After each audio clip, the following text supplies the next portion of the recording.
Assalamualaikum warahmatullahi wabarakatuh. Perkenalkan, nama saya Yanti Herdiana dengan NIM 196220138. Saya mahasiswi S1 Akuntansi ITB Ahmad Dahlan Jakarta semester 6. Pada kesempatan kali ini saya akan menjelaskan tentang fungsi GCG dalam pengelolaan CSR perusahaan untuk memenuhi tugas kuliah GCG. GCG adalah prinsip-prinsip yang mendasari suatu proses dan mekanisme pengelolaan perusahaan berdasarkan peraturan perundang-undangan dan etika berusaha. Tanggung jawab perusahaan salah satunya adalah kesesuaian dalam tata kelola perusahaan. GCG ibarat sebuah rambu-rambu yang mengantarkan setiap perusahaan untuk berjalan sesuai dengan undang-undang dan peraturan hukum lainnya. Prinsip-prinsip tata kelola atau yang disebut dengan GCG merupakan prinsip yang mengarahkan dan mengendalikan perusahaan agar mencapai keseimbangan antara kekuatan serta kewenangan perusahaan dalam memberikan pertanggungjawaban kepada para stakeholders pada umumnya. Prinsip pertanggungjawaban GCG mengeluarkan gagasan CSR atau peran serta perusahaan dalam mewujudkan tanggung jawab sosialnya. Pasal tersebut di atas dapat disimpulkan bahwa para pelaku bisnis memegang peran dominan di dalam melakukan aktivitas bisnisnya yang kerap menimbulkan masalah berkaitan dengan aspek moral maupun hukum. Prinsip-prinsip tata kelola atau yang disebut dengan GCG merupakan prinsip yang mengarahkan dan mengendalikan perusahaan agar mencapai keseimbangan antara kekuatan serta kewenangan perusahaan dalam memberikan pertanggungjawabannya kepada para stakeholders pada umumnya. Prinsip pertanggungjawaban GCG mengeluarkan gagasan CSR atau peran serta perusahaan dalam mewujudkan tanggung jawab sosialnya.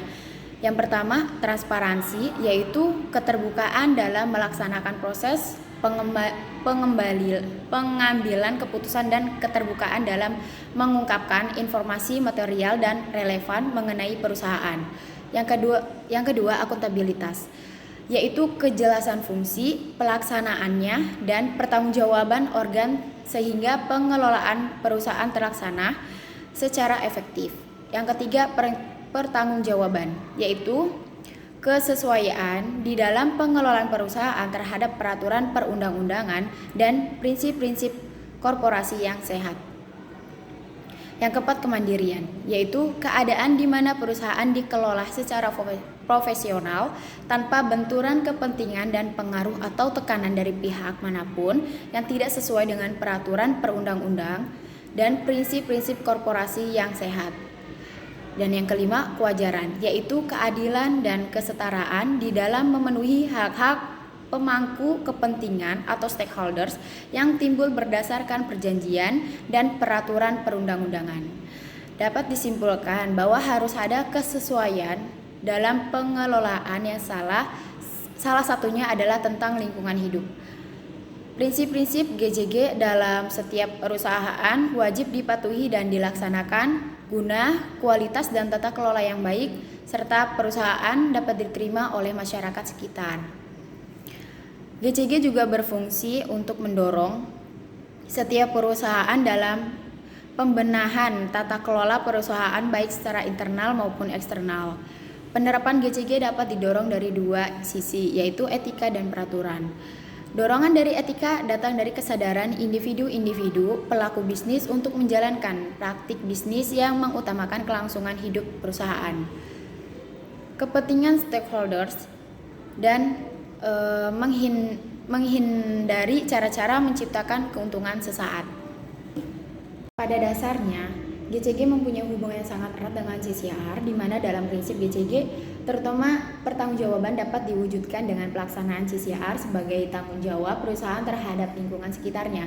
Definisi CSR itu sendiri adalah upaya manajemen yang dijalankan entitas bisnis untuk mencapai tujuan pembangunan berkelanjutan berdasarkan keseimbangan ekonomi, sosial, dan lingkungan dengan meminimumkan dampak negatif dan memaksimumkan dampak positif.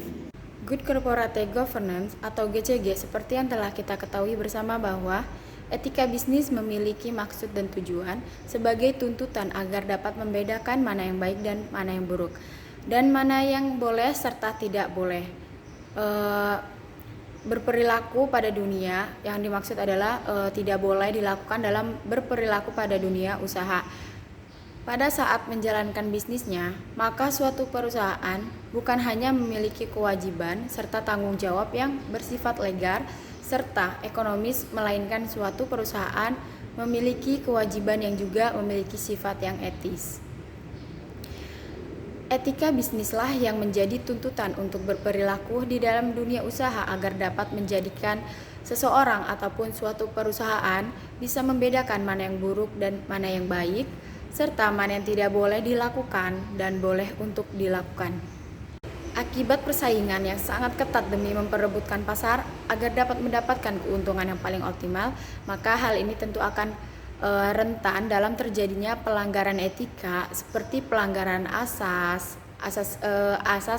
etika umum atau kaidah-kaidah dasar moral yang diantaranya asas kewajiban untuk dapat berbuat baik, asas kewajiban untuk tidak berbuat baik sesuatu yang bisa menimbulkan madarot, atau asas untuk saling menghormati otonomi manusia, asas untuk berperilaku adil. Berdasarkan hal-hal tersebut itulah maka diperlukan suatu tata kelola perusahaan yang baik atau yang biasa kita sebut dengan Good Corporate Governance atau disingkat dengan GCG, supaya perilaku para pelaku bisnis dapat memiliki arahan yang bisa untuk dirujuk. Sebagai suatu entitas bisnis yang memiliki tanggung jawab terhadap masyarakat serta lingkungannya, maka suatu perusahaan memang sudah seharusnya mempunyai tindakan yang baik sebagai good citizen, yang dimana hal ini merupakan tuntutan dari etika bisnis yang baik. Di dalam beberapa tahun terakhir ini, Good Corporate Governance atau GCG sudah menjadi istilah dan juga gerakan yang begitu sering diperbincangkan. Institusi global seperti IMF, World Bank, APEC, dan OECD pun menjadi pemantik untuk menyalakan api dalam implementasi Good Corporate Governance atau GCG yang konsisten di dalam dunia usaha. Dorongan terhadap besarnya permasalahan Good Corporate Governance atau GCG ini diketahui bahwa hal ini dilatar belakangi oleh beragam permasalahan yang diantaranya seperti bermulanya krisis finansial yang terjadi di berbagai wilayah, mulai dari krisis Meksiko yang terjadi tahun 95, dari krisis Thailand yang terjadi pada tahun 97 yang kemudian dilanjutkan dengan menjelma menjadi krisis finansial Asia termasuk di Indonesia. Banyak pihak yang beranggapan bahwa lemahnya Good Corporate Governance atau GCG ini menjadi penyebab terjadinya krisis finansial ini.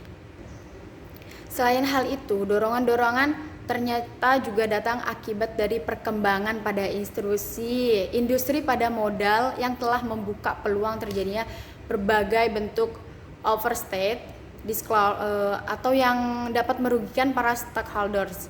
Nah, ketika jujuran dalam finansial serta berbagai penyebab lainnya, latar belakang yang lainnya itu adalah akibat perkembangan korporasi yang terkait dengan kegiatan para hostile predator, juga meningkatkan tuntutan check and balance pada tingkat dewan, pasar audit yang semakin berkembang, standar akuntansi yang semakin kompleks juga turut menjadi dorongan yang kuat dari GCG. Kondisi seperti itulah yang pada akhirnya menjadi penyebab isu GCG yang kuat, yang awalnya hanya merupakan isu marginal sehingga naik kelas menjadi isu sentral. Namun saat ini pun belum ada ya kesempatan mengenai definisi Good Corporate Governance atau GCG. Tapi intinya Good Corporate Governance ini atau GCG adalah suatu sistem serta seperangkat peraturan yang mengatur suatu hubungan berbagai pihak berkepentingan. Dalam arti sempit, hubungan antara para pemegang saham serta dewan komari serta dewan direksi guna tercapainya suatu tujuan korporasi. Dalam arti luas, Good Corporate Governance atau GCG yaitu untuk mengatur hubungan seluruh kepentingan stakeholders supaya bisa dipenuhi secara proporsional. Good Corporate Governance atau GCG dimaksud agar dapat mengatur hubungan-hubungan tersebut serta mencegah terjadinya kesalahan-kesalahan yang fatal dalam strategi korporasi. Good Corporate Governance atau GCG juga dimaksudkan agar dapat memastikan bahwa kesalahan-kesalahan yang terjadi bisa diperbaiki dengan cepat. Dalam tataran yang praktis, Indonesia telah mempunyai pedoman Good Corporate Governance atau GCG yang disusun oleh Komite Nasional Kebijakan Corporate Governance. Saat ini perusahaan-perusahaan yang telah menetapkan GCG telah merasakan besarnya manfaat yang bisa diambil setelah menjalankan konsep tersebut secara konsisten ya.